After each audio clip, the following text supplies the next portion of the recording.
வணக்கம் and welcome to Aansh home bakes. இன்றைக்கி நம்மளோட ஒன் டே ஆர்டர் பார்க்கலாமா? நமக்கு 1 kg ரசமலாய் கேக் ஆர்டர் கொடுத்துருந்த அதே கஸ்டமர் தான் இப்போ ஒரு 1/2 kg ரசமலாய் கேக் உங்கள் ஃப்ரெண்டோடைய வெட்டிங் டேக்காக நமக்கு ஆர்டர் கொடுத்துருக்காங்க. இது கூட ஒரு 5 பீசஸ் ஆஃப் சாக்கோ லாவா கேக்கும் ஒரு 1/4 கிலோ நட்டி ப்ரௌனியும் அவங்க தான் ஆர்டர் கொடுத்துருக்காங்க. அதுக்காக ஃப்ரெஷ்ஷாக ரசமலாய்ஸ் ரெடி பண்ண ஆரம்பிச்சிட்டேன். இது மொதல் நாள் ஈவினிங்கே நான் ரெடி பண்ணி வச்சிட்டேன். ஏற்கனவே நம்மளுடைய சேனலில் ரசமலாய்ஸ் எப்படி பண்ணணுங்கிற வீடியோ அதில் இருக்கும். அன்றைக்கி கொஞ்சம் ஷேப் கொஞ்சம் சரியில்லாமல் தான் நான் பண்ணியிருந்தேன். ஸோ இன்றைக்கி கொஞ்சம் டிப்ஸ்லாம் கற்றுக்கிட்டு அதுக்கப்புறம் பண்ணியிருக்கேன். இன்றைக்கி கொஞ்சம் பர்ஃபெக்டான ஒரு ஷேப்பில் ரசமலாய் கிடச்சிது. அதுக்கப்புறம் கேக்குரிய ஸ்பாஞ்சும் ரெடி பண்ண ஆரம்பிச்சிட்டேன். ஸோ கேக்கும் ரசமலாயும் மொதல் நாள் ஈவினிங் நான் ரெடி பண்ணி வச்சிட்டேன். அப்போனா நான் காலையில் ஐசிங் பண்ணிவிட்டு மிச்சதும் பண்ணுறதுக்கு எனக்கு கொஞ்சம் ஈஸியாக இருக்கும் அப்படிங்கிறதுனால. கேக் ஸ்பாஞ்ச் எல்லாமே நம்ம ஃப்ரம் த ஸ்க்ராட்ச்லேருந்து தான் நம்ம ரெடி பண்ணுவோம். எந்த ஒரு ப்ரிசர்வேட்டிவோ இல்லாட்டினா ப்ரீமிக்ஸ் பவுடரும் நான் யூஸ் பண்ண மாட்டேன். கேக் ஜெல்லும் கண்டிப்பாக யூஸ் பண்ண மாட்டேன். இது நான் பேக்கிங் பவுடர் மட்டும் யூஸ் பண்ணி நான் அந்த கேக்கை இவ்வளோ ஸ்பாஞ்சியாக கொண்டு வந்திருக்கேன். கேக் நல்லா சாஃப்டாக ஜூஸியாகவும் இருந்தது. டச் பண்ணும்போதே இந்த ஃபீல் உங்களுக்கு தெரியும். சைட் பை சைட் கேக்குக்கு நான் க்ரீமும் ரெடி பண்ணி வச்சிட்டேன். இதுக்கு 250 ml கப்பில் 1 கப் தான் நான் விப்பிங் க்ரீம் எடுத்தேன். ஏன்னா இது 1/2 kg ரசமலாய் கேக் தான். அதனால் 1 கப் மோர் தென் எனஃபாக இருக்கும். அதுக்கப்புறமா கேக்கோடைய ஸ்பாஞ்சை 3 ஸ்லைசஸாக நான் கட் பண்ணி எடுத்துக்கிட்டேன். இதை கட் பண்ணும்போது கொஞ்சம் ஸ்லைசஸ் ஈவனாக இருக்கிற மாதிரி பார்த்துக்கோங்க. அப்படி ஒரு வேளை ஈவனாக வரலனாலுமே பேட்ச் ஒர்க் பண்ணுறதுக்கு கற்றுக்கோங்க. இப்போ ஐசிங் பண்ண ஆரம்பிச்சிடலாம். நான் கேக் போர்டில் எப்போயுமே ஒரு க்ராஸ் போட்டுட்டு தான் நான் கேக் ஐசிங் பண்ண ஆரம்பிப்பேன். ஸோ இப்போ கேக் லேயரை போர்டில் ப்ளேஸ் பண்ணிவிட்டு இப்போ அது மேலே ரப்டி கொஞ்சம் ஊற்றிக்கிறேன். இதில் கொஞ்சம் நல்லா தாராளமாகவே ஊற்றலாம். அப்படின்னா நம்ம கேக் நல்லா சாஃப்டாக ஜூஸியாக இருக்கும். இப்போ அதில் ஒரு லேயர் க்ரீமும் நான் வச்சுட்டேன். அதுக்கப்புறமா ரசமலாய்ஸ் குட்டி குட்டியாக பீசஸாக கட் பண்ணி வச்சுருந்தேன். இப்போ அந்த பீசஸையுமே அது மேலே வச்சுட்டு கொஞ்சம் நேரம் நட்ஸ் போட்டு இப்போ இந்த ஸ்டெப்பை ரிப்பீட் பண்ணி ஒரு 3 லேயர் கொண்டுட்டு வந்துடலாம். அதுக்கப்புறமா க்ரம் கோட் பண்ணலாம். நம்ம கஸ்டமர் என்கிட்ட ஹார்ட் ஷேப் பண்ண முடியுமா அப்படின்னு கேட்டாங்க. ஏன்னா உங்கள் ஃப்ரெண்டோடைய வெட்டிங் ஆனிவர்சரிக்காக அது வாங்குறாங்களாம். நான் நான் இது வரைக்கும் ட்ரை பண்ணதில்லையே ஹார்ட்டு அப்படின்னு சொன்னோன்னே, சரி பரவாயில்ல, அப்போ நீங்கள் சர்க்கிளாகவே பண்ணிடுங்க, ஒன்றும் ப்ராப்ளம் இல்லை அப்படின்னு சொல்லிட்டாங்க. சரி அவங்க கேட்டுட்டாங்களே, சரி நம்ம செஞ்சு பார்க்கலாம் அப்படின்னு சொல்லிட்டு இதை ட்ரை பண்ணி பார்த்தேன். இது நிறைய யூடியூப் வீடியோஸ் பார்த்து தான் இந்த மாதிரி நான் பேட்ச் ஒர்க் பண்ணிகிட்ருந்தேன் இதை. பட் காட்ஸ் கிரேஸ் இது கொஞ்சம் நல்லாவே வந்துச்சு.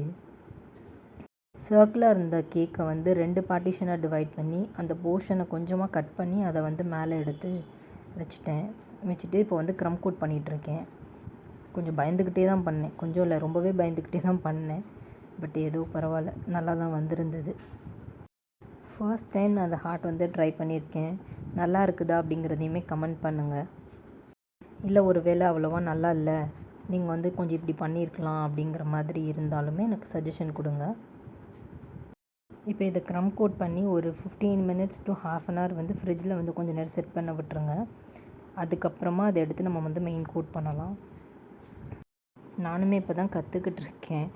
ஸோ அதனால் எதனா சஜஷன்ஸ் இருந்ததுன்னா கண்டிப்பாக சொல்லுங்கள், நான் எடுத்துப்பேன். பண்ணும்போதே அந்த போர்டை நல்லா க்ளீன் பண்ணிடுங்க.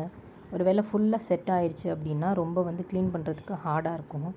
பண்ணும்போதே அப்பப்போ க்ளீன் பண்ணிட்டிங்கன்னா கொஞ்சம் நீட்டாகவும் இருக்கும். நமக்கு அது க்ளம்ஸியாக இருக்காது. இப்போ மெயின் கோட் பண்ணிகிட்ருக்கேன். மெயின் கோட்க்கு பைப்பிங் பேக்கில் கொஞ்சமாக க்ரீம் எடுத்துகிட்டு ஃபுல்லாமே அதை ஒரு லேயர் ஃபுல்லாமே கவர் பண்ணி கொடுத்துட்டு நல்லா ஸ்மூத் பண்ணி எடுத்துக்கோங்க. இதை ஆயில் ப்ரஷ் டிசைன் இதில் நான் கொடுத்துட்டேன். அதோடைய இம்ப்ரெஷன் பார்க்குறதுக்கு ரொம்ப அழகாக இருக்கும். கொடுத்துட்டு சுற்றி நான் நட்ஸ் அதில் டாப் பண்ணிட்டேன். நட்ஸ் நான் பாதாம், பிஸ்தா, கேஷ்யூ இது 3மே அதில் யூஸ் பண்ணியிருக்கேன். சென்டர்லையுமே ஒரு சின்ன ஒரு டிசைன், ஒரு நாசல் டிசைன் ஒன்று கொடுத்துருங்க. அது நடுவில் ஃபுல்லாமே ரசமலாய்ஸ் வைக்கலாம் அப்படின்ட்டு. அதுக்கப்புறம் நியூட்ரல் ஜெல்லில் கொஞ்சமாக ரெட் கலர் மிக்ஸ் பண்ணி இங்கே சும்மா ஹார்ட் பீட் மாதிரி அப்படி ஒன்று ட்ரை பண்ணேன். அது பார்க்குறதுக்கு நல்லா இருந்தது, ஆனால் அழகாக தான் வந்திருந்தது. ஸோ இப்போ நடுவில் ஃபுல்லாக ரசமலாய்ஸ் வந்து லோட் பண்ணிட்டு மேலே கொஞ்சம் நட்ஸ் போட்டுட்டு கொஞ்சம் ரோஸ் பெட்டல்ஸும் வச்சுட்டு அந்த ஹார்ட்டை சுற்றி வந்து கோல்டன் ஃப்ளேக்ஸ் வச்சு ஃபுல்லாக கவர் பண்ணிட்டேன்.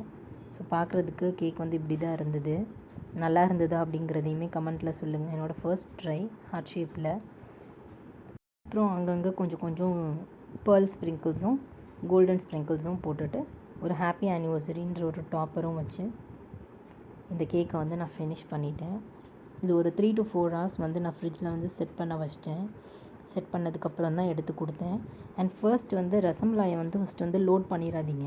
நம்ம எப்போ வந்து கொடுக்குறோமோ உங்ககிட்ட எடுத்து, அதாவது டெலிவரி பண்ணுற அந்த டைமில் ரசமலாய் வைங்க. ஃபர்ஸ்ட் டைம் எனக்கு தெரியாமல் நான் அப்படிலாம் வச்சுட்டேன். ஆனால் மேலே இருக்கிற ரசமலாய்ஸ் வந்து அப்படி கொஞ்சம் காஞ்சி போன மாதிரி ஆயிடுது. ஸோ வந்து டெலிவரி கொடுக்குற டைமில் அதில் வந்து ரசமலாய்ஸ்லாம் ஃபில் பண்ணிட்டு மேலே வந்து நீங்கள் என்ன டாப்பிங்ஸ் போடணுமோ போட்டுட்டு நீங்கள் கொடுக்கலாம். ஸோ அந்த கஸ்டமரே தான் நமக்கு வந்து ஒரு நட்டி ப்ரௌனியும் ஆர்டர் கொடுத்துருந்தாங்க. ஸோ வந்து நட்ஸ்லாம் நிறைய போட்டு அவங்களுக்காக ப்ரௌனியும் மேக் பண்ணிகிட்டு இருந்தேன். நம்ம ப்ரௌனி வந்து நல்லா ஃபஜ்ஜியாக கூயியாக எப்போயுமே நல்லாயிருக்கும் டேஸ்ட்டு. இப்போ முன்னாடியுமே இவங்க நம்மக்கிட்ட வந்து ஒரு 1/4 கிலோ நட்டி ப்ரௌனி வாங்கியிருந்தாங்க. ஸோ இப்போ திருப்பியும் வாங்குகிறாங்க. மேலேயும் நல்லா நட்ஸ் வச்சு நல்லா லோட் பண்ணி கொடுத்துட்டேன்.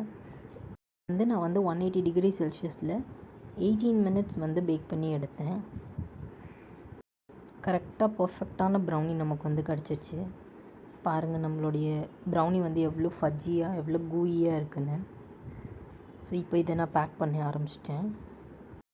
இந்த ப்ரௌனி ஆக்சுவலாக 300 to 350 கிராம்ஸ்க்கு மேலேயே வந்தது. பிகாஸ் நட்ஸ் எல்லாம் போட்டிருக்கிறதுனாலேயே நமக்கு வந்து அதிகமான வெயிட்டேஜ் தான் வரும். இந்த சேம் ரெசிப்பியை வந்து நம்ம வந்து ஒரு கிளாசிக் ப்ரௌனியாக ரெடி பண்ணாலுமே நமக்கு வந்து 300 கிராம்ஸ்க்கு மேலே தான் வரும். ஸோ இப்போ வந்து சாக்லேட் கனாஷ் அது மேலே போட்டு டாப் பண்ணி சும்மா அதில் வந்துட்டு நான் வந்து ஒயிட் சாக்கோ சிப்ஸ் போட்டு இப்போ நான் அதை வந்து முடிச்சிட்டேன். ஸோ இதை பேக் பண்ணி நான் ஒரு ஓரமாக எடுத்து வச்சுட்டு அடுத்தால வந்து சாக்கோ லாவா கேக் வந்து ரெடி பண்ண ஆரம்பிச்சிட்டேன். சாக்கோ லாவா கேக்குக்கு வந்து பேட்டர் வந்து ரெடி பண்ணிட்டேன். இப்போ அதை வந்து அலுமினியம் ஃபாயில் டின்னில் ஊற்றி அப்படியே பேக் பண்ணி அப்படியே சர்வ் பண்ணிடலாம். இதை அப்படியே நம்ம டெலிவரி கொடுத்துடலாம். திருப்பி இதை டீமோல்ட் பண்ணணுன்ற அவசியம் இல்லை. நீங்கள் வீட்டில் வேறு எதாவது கப்லேயோ எதுலையாவது ட்ரை பண்ணுறீங்க அப்படின்னா மேலே பட்டர் க்ரீஸ் பண்ணி மைதா டஸ்ட் பண்ணிவிட்டு அதுக்கப்புறமா நீங்கள் அப்புறம் பேட்டரை வந்து அதில் ஊற்றுங்க. ஒருவேளை உங்களுக்கு சாக்கோ லாவாவோட ரெசிபி வேணும் அப்படின்னா எனக்கு அதுக்கு கமெண்ட் பண்ணுங்கள். நான் கண்டிப்பாக ரெசிபி வந்து அப்லோட் பண்ண ட்ரை பண்ணுறேன். ஒரு பேட்ச் வந்து நான் அதுக்கு வந்து சாக்கோ லாவாக்கு பேட்டர் ரெடி பண்ணேன். அதுக்கு எனக்கு வந்து ஒரு 5 பீஸ் கிடச்சிது. அப்புறம் ஒரு குட்டி பீஸ் வந்து எனக்கு டேஸ்ட் பார்க்குறதுக்கும் கிடச்சிது. வந்து ரொம்ப ரொம்ப குட்டியாக இருந்தது. இப்போ அதில் வந்து நடுவில் சாக்கோ லாவா வந்து வர்றதுக்காக டார்க் காம்பவுண்ட் வந்து கொஞ்சம் கொஞ்சம் அதில் வந்து நான் எடுத்து அதையும் நடுவில் வந்து போட்டு ஒரு டூத் பிக் வச்சு உள்ளே இன்சர்ட் பண்ணிட்டேன். அப்போ வந்து நமக்கு வந்து சுற்றி வந்து மாவு வந்து வெந்திருந்தாலுமே நடுவில் இந்த சாக்லேட் வந்து நல்லா மெல்ட் ஆகி நல்லா இந்த லாவா மாதிரி அப்படியே இந்த கன்சிஸ்டன்சி நல்லாயிருக்கும். சாப்பிட்றதுக்கு ரொம்ப ரிச்சாக இருக்கும். இதை வந்து நான் வந்து 200 டிகிரி செல்சியஸில் ஒரு 11 minutes தான் பேக் பண்ணேன். ஸோ எனக்கு வந்து கரெக்டாக ப்ராப்பராகவே கிடச்சிருச்சு. ஸோ நான் சாக்கோ லாவாவையும் பேக் பண்ணி எடுத்துட்டேன். இனிமேல் இதையும் வந்து பேக் மட்டும் தான் பண்ணணும். கொஞ்சம் நேரம் ஃபுல்லாமே நல்லா ஆற விட்டுருங்க. ரொம்ப ஹீட்டாக இருக்கும் போதே பேக் பண்ணிடாதீங்க. நல்லா இது நல்லா ஆறட்டும். ஆறினதுக்கப்புறம் இது எல்லாத்தையுமே நான் வந்து கிளிங் ராப் பண்ணியிருக்கேன். அது நடுவில் வந்து டூத் பிக் விட்டு பார்த்தேன். ஏன்னா வந்து உள்ளே வந்து லாவா இருக்குதா அப்படிங்கிறதுக்காக நடுவில் வந்து ஒரு 2 இதில் மட்டும் டூத் பிக் விட்டு பார்த்தேன். நடுவில் உங்களுக்கு தெரியும்னு நினைக்கிறேன், ஒரு மாதிரி க்ளாஸியாக இருக்குதுல்ல, அதுதான் வந்து லாவா. ஸோ அவ்வளோதான். எல்லாத்துக்குமே ஸ்பூன் வந்து வச்சு அதையும் பேக் பண்ணி எடுத்துட்டேன். ஸோ இப்போ வந்து தேங்க்யூ ஸ்டிக்கர்ஸ் ப்ளேஸ் பண்ணி 3யுமே நான் ரெடி பண்ணி எடுத்து வச்சிட்டேன்.